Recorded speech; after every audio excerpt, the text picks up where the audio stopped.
सचमुच लोग बढ़ गए। मैं नसीम अजीज जी के लिए दो पंक्तियां पढ़नी चाहूंगी और वैसा ही आप के लिए भी है, शायद ये बिल्कुल है। मेरे शब्दों पर मत जाइएगा, मैं आपकी तरह इतनी उम्दा नहीं हूँ शब्दों के मामले में, लेकिन अचानक मुझे दिख गया तो मैं बिल्कुल पढ़ना चाहूंगी। दुनिया में वही शख्स है ताजीम के काबिल, दुनिया में गुलजार साहब ने लिखा है, दुनिया में वही शख्स है ताजीम के काबिल जिस शख्स ने हालात का रुख मोड़ दिया हो। ये मैंने इसलिए कहा कि ऑडियंस बिल्कुल कम है। लोग कहते हैं कि अच्छे प्रोग्राम नहीं होते, पर वो नहीं जानते कि वो क्या क्या मिस कर देते हैं। आज मुझे वाकई उनके लिए बहुत अफसोस हो रहा है जो लोग नहीं पहुंच पाए। उन्होंने क्या मिस किया उन्हें नहीं पता। जब वो रिकॉर्डिंग देखेंगे तो शायद समझ आए, पर फिर भी इतना बेहतर आनंद नहीं मिलेगा। हम निर्मल आनंद कहते हैं, बिल्कुल वैसा ही पल है कुछ। आगे मैं बुलाना चाहूँगी गीता दुबे जी को। इनका परिचय, कविताएं, आलेख और समीक्षाएं लिखती हैं डॉक्टर गीता दुबे जी। ये अपनी रचनाओं में नारी शोषण के खिलाफ लगातार आवाज बुलंद करने के लिए अलग से जानी जाती हैं। ये स्कॉटिश चर्च कॉलेज में हिंदी की एसोसिएट प्रोफेसर है। आपका स्वागत है गीता जी। हम नारियों को बिल्कुल सम्मान देंगे, ज्यादा दौड़ाते नहीं। और वैसे भी मोर्चा हमने संभाल रखा है, आप वहां और मैं इधर बीच में सारे जरूरी है, जरूरी है। नमस्कार। और नसीम अजीजी साहब ने जो समा बांध दिया है उसके बाद मेरी हिम्मत नहीं हो पड़ रही है कि मैं कुछ पढ़ूं। मतलब उनके हम लोग जमाने से फैन हैं। जब अभी बातचीत हो रही थी हमारी आपस में कि जब लिखते पढ़ते थे तभी से उनको सुनते आ रहे हैं, और अब एक मंच पर एक साथ बैठकर सुनाना, आप समझ सकते हैं कि किसी के भी कलम खड़ा जाए। तो मेरी कविताओं में हालांकि बिंदु ने बहुत कुछ कह दिया है जो कि मैंने कहा नहीं था। खैर, शुरुआत करती हूँ, कोशिश करती हूँ। छोटी सी कविता है। कोहरा। संबंधों की भीड़ में इतना तन्हा क्यों है, संबंधों की भीड़ में इतना तन्हा क्यों है, आज दुनिया में लापता इंसान क्यों है। बेलौस नहीं है आज रिश्ता कोई, बेलौस नहीं है आज रिश्ता कोई, संवेदनाओं पर छाया हुआ यह कोहरा क्यों है। कहने की हड़बड़ी में है सभी गीत, कहने की हड़बड़ी में है सभी गीत, सुनने का किसी में नहीं मादा क्यों है। प्राय कवि सम्मेलनों में हम अपनी कविता सुना के चल देते हैं, यहाँ पे तो हम बैठे हुए हैं। कहने की हड़बड़ी में है सभी गीत, सुनने का किसी में नहीं मादा क्यों है। अपने गरूर का चश्मा आंखों पर लगाकर, महानता का मुलम्मा अपने ऊपर चढ़ाकर, वे जो छाए हैं फिजा में उनमें ऐसा क्या है। आज की राजनीति से मत जोड़िएगा, मैं भी कह रही हूँ बहुत पुरानी कविता है। वे जो छाए हैं फिजा में उनमें ऐसा क्या है, आंखों को देखने की इजाजत नहीं है, कान सुनने से भी महरूम हो गए हैं, मुस्कुराहटों पर ऐसा है लगा पहरा, लोग अपनों से बेहद दूर हो गए हैं। चप्पे चप्पे पर छाया हुआ है पतझड़, चप्पे चप्पे पर छाया हुआ है पतझड़, बसंत पर लग गया कर्फ्यू क्यों है, कर्फ्यू क्यों है।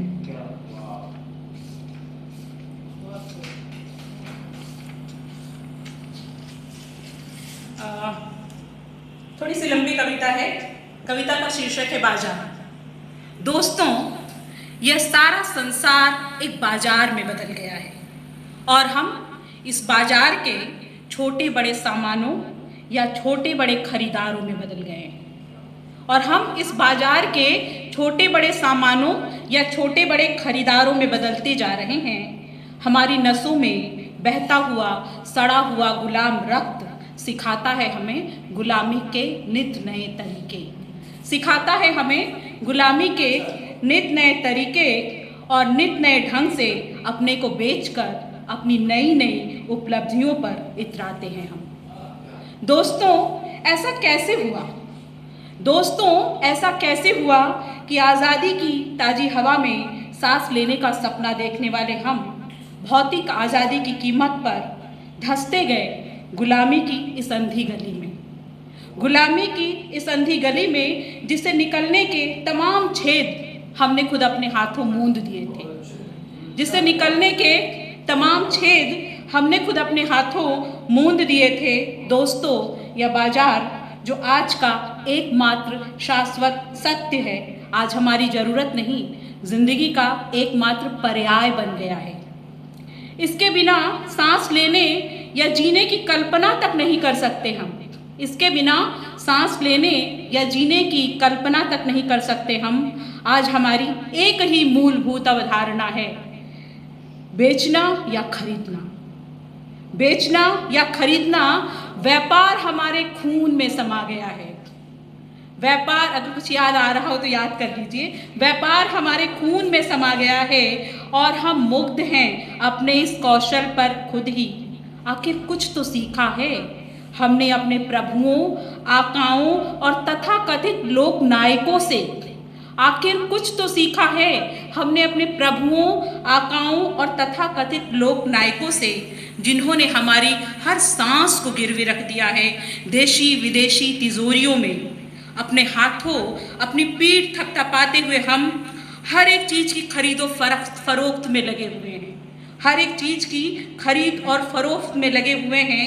दोस्तों, हमारी ज़िंदगी में आदर्शों, मूल्यों और नैतिकता के लिए क्या थोड़ी भी जगह बची है? क्या थोड़ी भी जगह बची है, या इन्हें भी बेच दिया गया है गैर जरूरी सामान की तरह कबाड़ में? दोस्तों, व्यापार की यह भूख जब बदल देगी हमारी सोनी सी दुनिया को मिट्टी के ढेर या बदबूदार कीचड़ में, तभी क्या चेतेंगे हम? तभी क्या चेतेंगे हम लोक कथाओं के राजा की तरह? दोस्तों, आखिर कब तक हम अपनी अतृप्त इच्छाओं और खाना बदोश ख्वाहिशों के पीछे भटकते हुए ऊंचाइयों को छूने के जिद में निरंतर गर्त में धंसते चले जाएंगे और घोटते रहेंगे इंसानियत का गला, और घोटते रहेंगे इंसानियत का गला। और अगर इजाज़त हो तो थोड़ी एक आध कविता और सुना दूँ, है ना? सुनना चाहती तो बहुत अच्छी बात है। अच्छा, तो अच्छा ठीक है, बहुत। हाँ, तो एक थोड़ी सी, मतलब अभी अभी होली गई है तो एक व्यंग क्या थोड़ा तेवर हो जाए, थोड़ा माहौल गंभीर हो गया है। ठीक है, मैं इशारा कर दूंगी बिंदु। ठीक। एक स्वनाम धन्य उम्र दराज आलोचक ने कवि गोष्ठी की अध्यक्षता करते हुए, अध्यक्ष महोदय से माफी मांगते हुए कविता पढ़ रहे हो। एक स्वनाम धन्य उम्र दराज आलोचक ने कवि गोष्ठी की अध्यक्षता करते हुए कविताएं सुनी, गुनी और फिर आलोचक धर्म निभाते हुए अपने अनुभवों को चुभलाते हुए कुछ महत्वपूर्ण सूक्ति वाक्य कहे, कुछ महत्वपूर्ण सूक्ति वाक्य कहे। किसी की पीठ थपथपाई तो किसी को नसीहतें पिलाई, किसी की पीठ थपथपाई तो किसी को नसीहतें पिलाई। किसी से कहा, लिखो जरूर पर पाठ करने का ढंग भी तो सीखो, लिखो जरूर पर पाठ करने का ढंग भी तो सीखो। गोया कवि को कवि ही नहीं अभिनेता भी होना चाहिए। पाठकों को ही नहीं, श्रोताओं और दर्शकों को भी लुभाने की कला आनी चाहिए। किसी से कहा, पढ़ो पढ़ो और पढ़ो, एक पूरी उम्र गुजार दो पढ़ने में। पढ़ो पढ़ो और पढ़ो, एक पूरी उम्र गुजार दो पढ़ने में, और अगली बार अगर फिर से इंसान का जन्म मिले तो लिखना कविताएं। किसी से कहा, क्या कर रहे हो, कंप्यूटर का युग है, कॉपी और पेस्ट की कला है, उसका उपयोग करो, उसका उपयोग करो। किसी और के सृजन पर अपना नाम चिपकाओ और कवि बन जाओ। आजकल ऐसा हो रहा है, किसी और के सृजन पर अपना नाम चिपकाओ और कवि बन जाओ। एक नवोदित सुंदर धनाढ़ कवित्री से कहा, एक नवोदित सुंदर धनाढ़ कवित्री से कहा, मेरी शरण में आओ, कविता कविता गाओ, कुछ प्रेम गीत गुनगुनाओ और उत्तर आधुनिक महादेवी वर्मा बन जाओ, और उत्तर आधुनिक महादेवी वर्मा बन जाओ। एक निहायत उदंड शिष्या से कहा, पहले कुछ पढ़ो, दिन रात रटो, जैसा लिखा जा रहा है उसी तर्ज पर लिखो, नया कुछ भी कहने से बचो, मौलिकता और तेवर दोनों को अपने पर्स में रखो, मौलिकता और तेवर दोनों को अपने पर्स में रखो और मशहूर कवित्री बन जाओ। किसी की कविता पर आह, किसी के हर कॉमा फुल स्टॉप पर वाह, कहीं व्यंग्य की बौछार, कहीं नसीहतों की फुहार, साथ साथ शीतल पेय और स्वादिष्ट भोजन की बहार। वाह वाह क्या बात है आचार्य, वाह वाह क्या बात है आचार्य।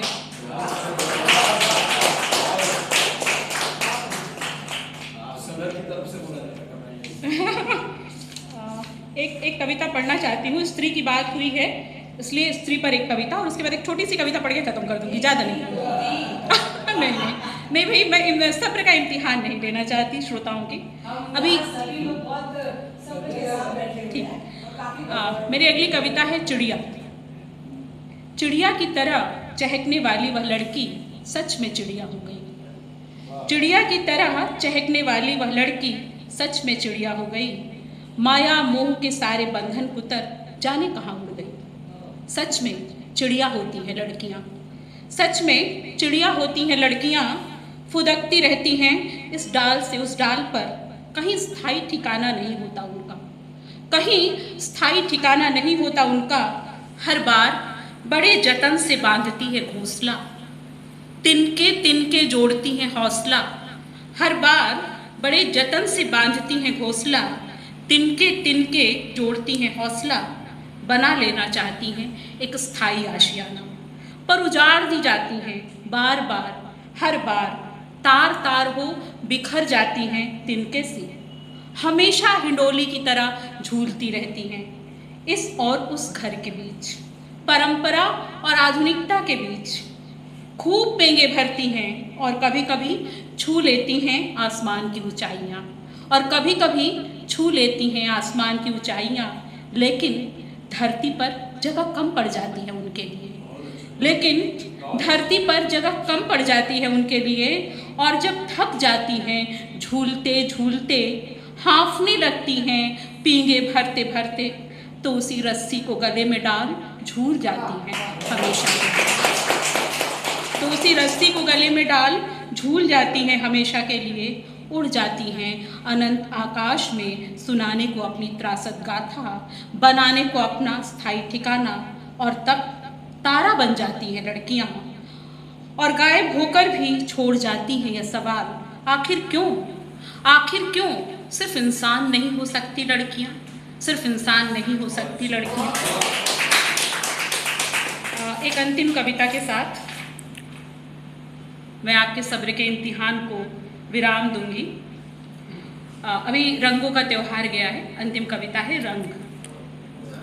तुम्हारे पास बहुत से रंग हैं, तुम्हारे पास बहुत से रंग हैं, दोस्ती का, प्यार का, सपनों का, इकरार का। दोस्ती का, प्यार का, सपनों का, इकरार का। इन तमाम रंगों के अलावा एक और रंग है, मासूमियत या निश्चलता का। मेरे पास बस एक ही रंग है, समर्पण का। मेरे पास बस एक ही रंग है, समर्पण का। आओ रंग दूं तुम्हें, आओ रंग दूं तुम्हें, मौसम भी है और दस्तूर भी। इस रंग बदलती दुनिया में आओ सुरक्षित रख दे हम अपने अपने रंगों को एक दूसरे के पास। इस रंग बदलती दुनिया में आओ सुरक्षित रख दे हम अपने अपने रंगों को एक दूसरे के पास, ताकि बचे रहे ये रंग, ताकि बचे रहे ये रंग और बची रहे सारी कायनात भी बदरंग होने से।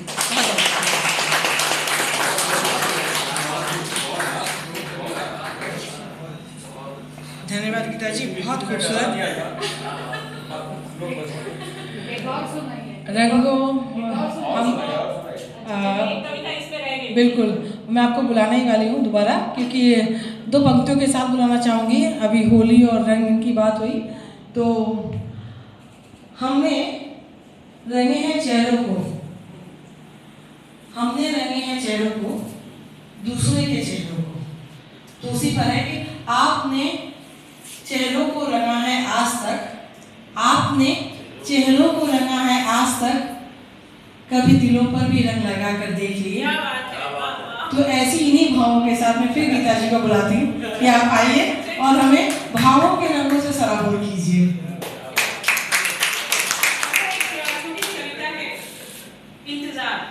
आजकल बहुत शिकायतें होती हैं कि प्रेम की कविताएं नहीं लिखी जाती हैं, ठीक है? तो क्यों नहीं लिखी जाती हैं? इंतजार, प्यार को करने को इंतजार, प्यार को करने को इंतजार। बाहर है बहुत ही गर्द व गुबार, धूप तेज है बड़ी जमाने की, यहाँ तक कि मुरझा तक गए हैं खरपतवार, यहाँ तक कि मुरझा तक गए हैं खरपतवार।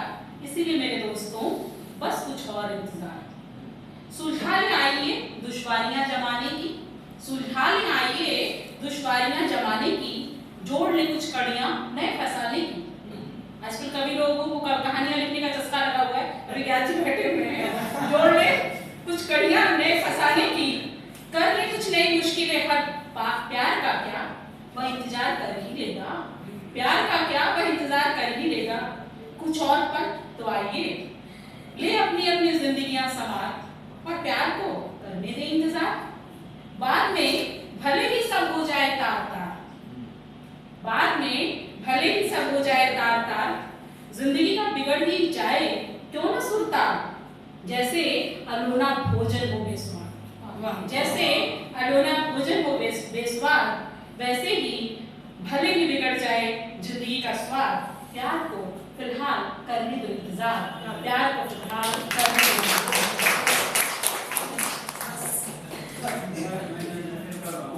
इन्होंने कहा कि प्रेम पर कविताएं नहीं लिखी जाती। मैंने कुछ भी लिखी है वो नहीं, मैं इसलिए कह रहा हूँ कि इतना खड़ा खड़ा कानून बन गया, लोग क्या लिखे। गीता जी आपकी बात सुन करके मुझे याद रही कि आजकल हो गया ना कि अब सालगिरह आ गई तो ठीक 12 बजे फोन करके हम निवेश कर देते, शुभकामनाएं दे देते, ठीक 12 बजे। तो सारा प्यार वो रात के ठीक 12 बजे ही उभरता है और उसके बाद ठीक 12:02 पे खत्म हो जाता है। तो इसीलिए प्रेम की कविताएं कहीं लुप्त होती जा रही हैं। अब आपकी जिम्मेदारी है, आप अगर इस बचा सके तो शब्दों की तासीर आप देख ही रहे हैं।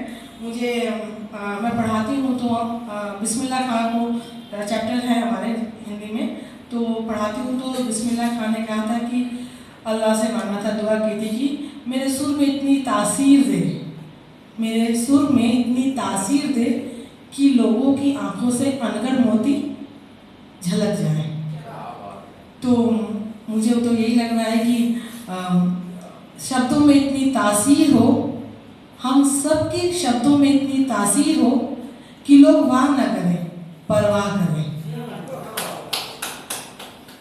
अभी अभी आप लोग तो बहुत सारे शेर और गज़ल और बहुत सारी कविता सारे सुन रहे थे, तो एक ताज़ा, बिल्कुल ताज़ा, तुरंत नसीम साहब ने तुरंत कहा।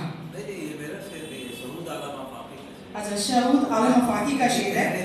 आपने कॉपी पेस्ट की बात कही थी, तो उसी पर उन्होंने कहा, एक जरा तरन्निम की जहमत, एक जरा तरन्निम की जहमत, शेर बना लो अपना भाई। कॉपी पेस्ट तरन्निम मतलब तो एक जरा तरमीम की जहमत, शेर बना लो अपना भाई। पर फिर भी जो ओरिजिनल है वो समझ में आता है, दिल को छूता है। और इसी दिल को छूने वाले अंदाज में मैं बुलाना चाहूँगी।